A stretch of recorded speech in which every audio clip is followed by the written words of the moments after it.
So Garland was grilled by Cruz. Apparently he was grilled all day long, but this seems to be the most interesting. Thank you, Mr. Chairman. For 8 years under Barack Obama, the Department of Justice was politicized and weaponized. When you came before this committee in your confirmation hearing, you promised things would be different. I asked you specifically, quote, will you commit to this committee that under your leadership, the Department of Justice will not target the political opponents of this administration? Here was your answer, quote, absolutely. It's totally inappropriate for the department to target any individual because of their politics or their position in a campaign. That was your promise just a few months ago.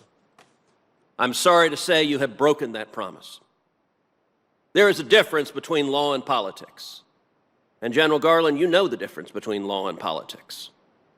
Law is based on facts. It is impartial. So we see Garland pretty much in the hot seat. He's not moving. He's not relaxed. Multiples of blinking, sitting in a very unnatural position for comfort. Now, as much as we like to sit there and guess about if this is real or not, I can tell you that Garland is real. And I mean that in the sense that in his world, he really does make decisions. He really does enforce them. It is not used as a tool of political retribution. This memo was not law. This memo was politics. On Wednesday, September 29th, the National School Board Association wrote a letter to the president asking the president to use the Department of Justice to target parents that were upset at critical race theory, that were upset at mask mandates in schools, to target them as domestic terrorists. On the face of the letter was in repeated consultation with the White House, in explicit political consultation with the White House. That was on Wednesday. And he continues in that same position. No response other than blinking. So high stress. September 29th. 5 days later, on Monday, so right after the weekend, boom, you pop out a memo, giving them exactly what they want. Now, by the way, I understand that. In politics, that happens all the time. An important special interest wants something. Sir, yes, sir. We're going to listen to him. Let me ask you something, General Garland. In the letter, which you told the House of Representatives was the basis for this abusive memo targeting parents, how many incidents are cited in that memo? I have to look back through the memo. I can't count it. You don't know. How many of them were violent? Again, the general report. How many of them were violent? Do you know? I don't know. You don't know. So he's irritated. You see that long blink, turns away. He's irritated. And pretty much throughout this whole thing, he's just dodging questions. And not in the sense of, I'm afraid of him. No, no, no, no. The best analogy I can give you is someone who's got their hands tied behind their back. And they're working on getting that knot undone, and they're deflecting you away from paying attention to it. The knot being this interaction he had inappropriately with the school board. And you, the audience, not Cruz, you, the audience, is what he's trying to deflect. I think what everyone needs to remember, God, I hope a lot of people watch this part. These people are putting on a show for you. They know the people on the stand. They understand explicitly what's going to happen behind the scenes. It is for you. He knows Cruz can't do anything. He's not deflecting because he knows Cruz is going to believe him. He's not stupid. Cruz don't believe that mess. It is for you. In a different arena, behind closed doors, they would be screaming at each other and telling the other one, this is just for you. There's a reason you don't know. Because you didn't care, and nobody in your office cared to find out. I did a quick count just sitting here. During this hearing, I counted 20 incidents cited.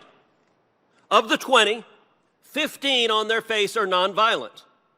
They involve things like insults. They involve a Nazi salute.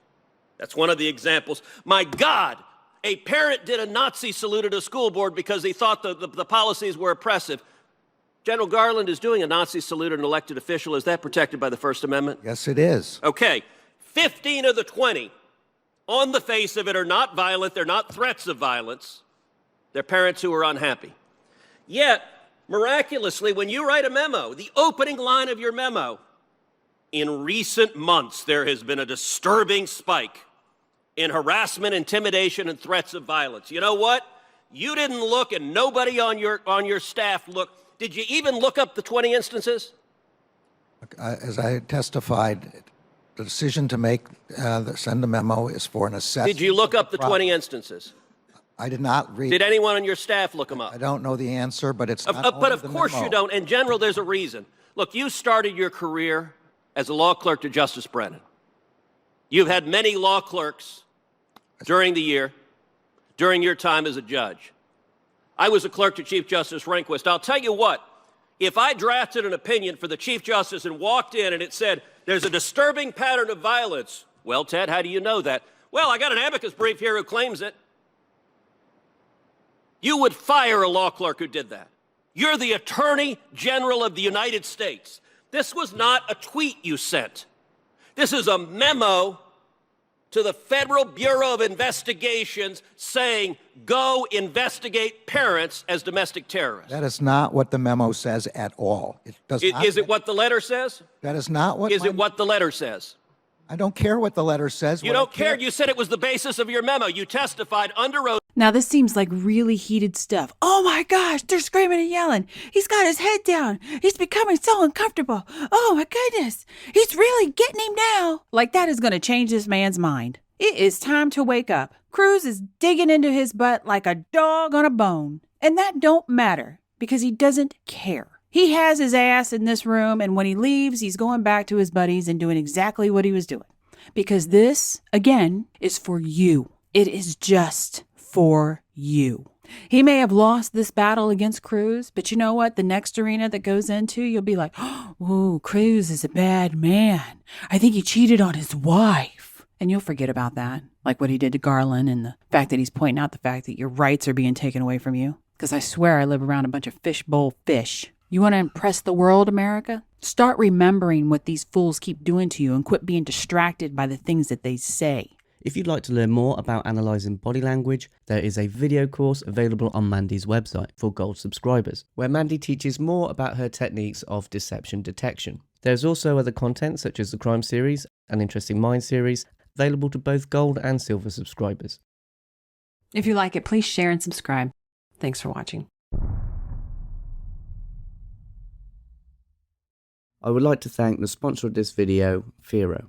Fero is one of the few cryptocurrency projects that I respect. Unlike most other cryptocurrencies, Fero is focused on safeguarding your financial privacy without compromising on trustlessness, which means no third parties are required, and transactions are private by default.